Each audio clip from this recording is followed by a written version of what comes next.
Welcome to Book Reading with Cherish. In my series of video, you can expect quotes or snippets from books that I've read. And in this episode, I'm going to share with you a book titled Same as Ever. What I really enjoyed about the book is that it encourages us to shift our perspective. Instead of fixating on the uncertainty of the future and predict what's going to happen in the next 5 or 10 years, the book explores the timeless human behavior that is consistent throughout history. Throughout history, while all the major events that we experience differ with the advancement of technology and whatnot, our lifestyle change. However, how we react to these events are similar in the ways that we react to how our ancestors have been.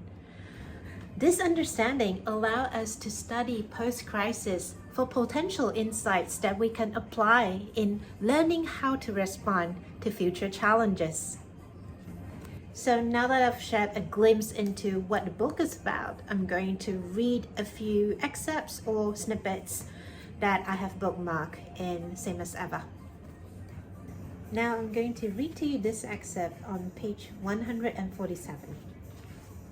So I made a mark here on this page.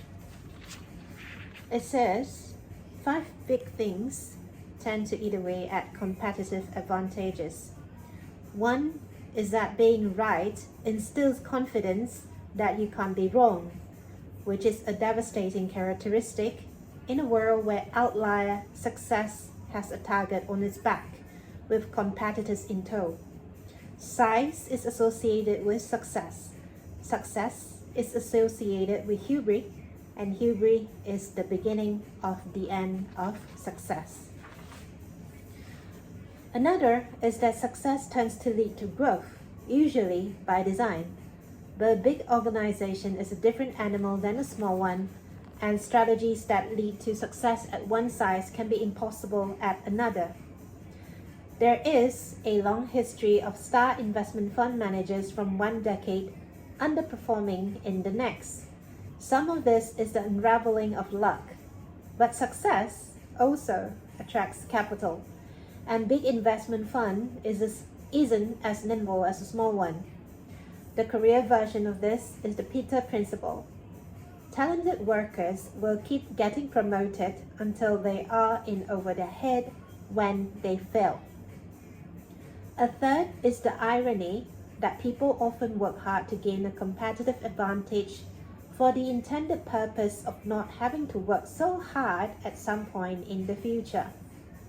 Hard work is in pursuit of a goal, and once that goal is met, the relaxation that feels so justified removes paranoia.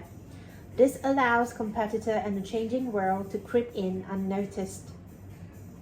A fourth is that a skill that is valuable in one era may not extend to the next. You can work as hard and be as paranoid as you've always been, but if the world no longer values your skill, it's a loss. Being a one-trick pony is common because people and companies that are very good at one specific thing tend to be the highest paid during the boom. The last is that some success is owed to being in the right place at the right time. The reversion to reality that unmasks good luck is often only obvious with hindsight and is both humbling and tempting not to believe. Therefore, the idea that advantage has a shelf life is a fundamental part of growth. There is a second snippet I would like to share with you in Same as Ever.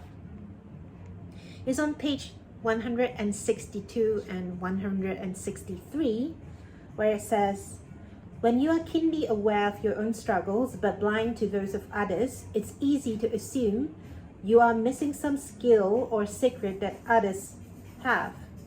The more we describe successful people as having superhuman powers, the more everyone else looks at them and says, I could never do that. Which is unfortunate because most people would be willing to try if they knew that those they admire are probably normal people who played the odds right. Everyone is dealing with problems they don't advertise, at least until you get to know them well. Keep that in mind and you become more forgiving of yourself and others.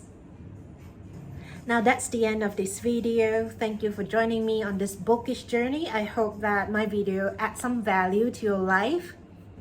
Keep exploring and I hope you will also find books and pages that speaks to your soul. Until the next video, see ya!